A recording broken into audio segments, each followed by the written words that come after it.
Tarde Nacional, com Luciana Vale. Entrevista. 3h51. Hoje no Tarde Nacional, doutora Alice Amaral, médica nutróloga, conversa com a gente sobre o glúten. E eu tenho ouvido cada vez mais pessoas contando que vem retirando o glúten da sua alimentação, pessoas, algumas delas em dieta para emagrecer, associando o glúten a alimentos calóricos que não são saudáveis, tentando melhorar a qualidade da alimentação diária. Quem conversa com a gente sobre o assunto é a doutora Alice Amaral, que está ao telefone. Tudo bem, doutora Alice? Boa tarde. Boa tarde, Luciana. Um prazer sempre muito grande falar com você e com seus ouvintes. O prazer é sempre nosso, doutora Alice. O glúten, de fato, entrou em pauta, né, nas grandes discussões sobre alimentação já tem alguns anos, né? Mas eu vejo que de forma bem acentuada ultimamente. E não falta motivo para isso, né, doutora Alice? É verdade.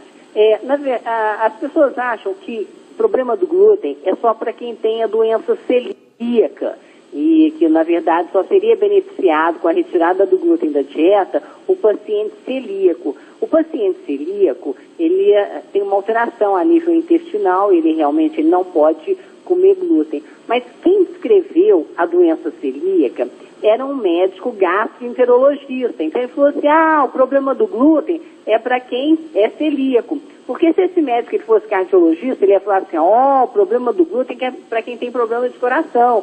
Se ele fosse neurologista, ele ia falar, o problema do glúten é neurológico. Porque, na verdade, Luciana, o glúten, ele dá problema em todo o nosso corpo, ele dá alterações sistêmicas, não é só uma coisa localizada, não é só aquele sintoma clássico de doença celíaca, como uma diarreia ou uma distensão abdominal com gases.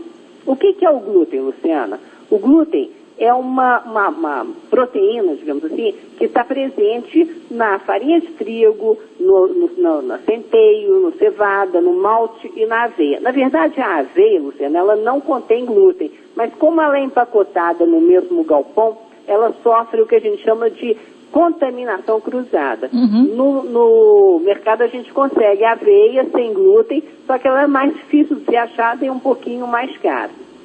O glúten, essa palavra glúten, ela vem do latim e significa cola. Olha só. Ixi!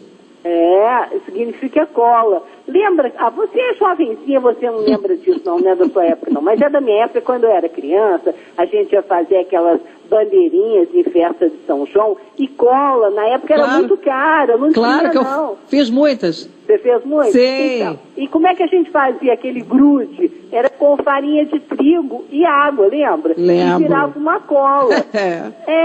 Essa cola é o glúten. Então, quando a gente se alimenta de alimentos que contêm glúten, ele literalmente vira uma cola e cola na parede do nosso intestino e vai inflamar.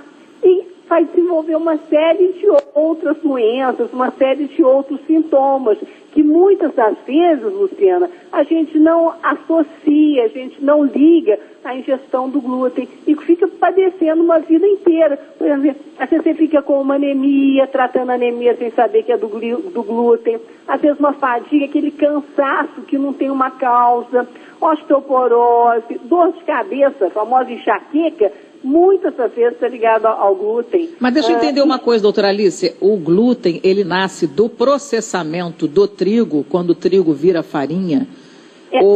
Ou já é inerente ao próprio cereal? No caso, ele já é inerente ao próprio cereal, tá? Ele é uma proteína composta pela mistura das proteínas, gliadina com glutenina. E ele já está presente, não é só não é só no processamento que ele vai aparecer, não. Ele já está presente ali no grão. Entendeu? E aí o que acontece? As pessoas elas ficam sofrendo uma vida inteira com determinadas doenças que seriam um fácil tratamento, só tirando o glúten da alimentação. Quer dizer, o trigo integral também não vai fazer a menor diferença, né? Não vai, só troca 6 por meia dúzia, vai ter glúten do mesmo jeito. As pessoas achando que a farinha integral vai ser beneficiada, não, vai ter a presença do glúten e vai causar os mesmos transtornos, Luciana. Mas é possível comer o pão sem glúten? Sim, é possível, e cada vez mais a gente se depara com muitas opções saudáveis, saborosas no mercado de alimentos sem glúten. Pão, torradinha, biscoito? muita coisa, macarrão sem glúten, muitos biscoitos, muita coisa sem glúten. Antigamente, quando eu pegava um paciente que não podia, que eu tinha que tirar glúten da dieta, era uma dificuldade, porque não tinha nada. Hoje ficou muito fácil, muito fácil. Verdade, né? Como é que você substituía na dieta o pão, o biscoito, enfim. Bom, hoje em dia a gente tem a tapioca. A tapioca, exatamente, que substitui muito bem. Mas tem muitos biscoitos já sem glúten, tem muitos pães saborosos sem glúten. Hoje o mercado ele oferece uma gama muito grande para quem não quiser arregaçar as mangas e preparar o próprio alimento, você já tem a opção de alimentos saborosos, saudáveis e sem glúten. Pena que a nossa farinha de mandioca a gente não consiga... Quer dizer, eu não conheço nenhuma receita de pão de farinha de mandioca. Quem sabe alguém inventa, né? Tem pão de tanta coisa, eu já vi pão feito da farinha de baru. Baru é lá da minha terra, do Cerrado, lá do Centro-Oeste. Semente de baru é muito gostoso. Eu comi, já gostei também. E é bastante rica. E já provei até o pão feito da farinha do baru. É uma questão de pesquisa, né? A questão é se interessar pela arte. Culinária é uma arte. Você quer um pão de farinha de mandioca? Tem? Não, você quer? Eu vou postar em sua homenagem no meu blog um pão de farinha de mandioca. Olha aí que maravilha, só para engordar um pouquinho mais. Não se preocupe. A gente tem que parar de preocupar com caloria, achando que essas coisas engordam. É muito interessante que as pessoas que estão acima do peso, às vezes só pelo fato da gente tirar o glúten, elas continuam fazendo uma alimentação, uma dieta com o mesmo valor calórico, mas tira o glúten ele literalmente desincha.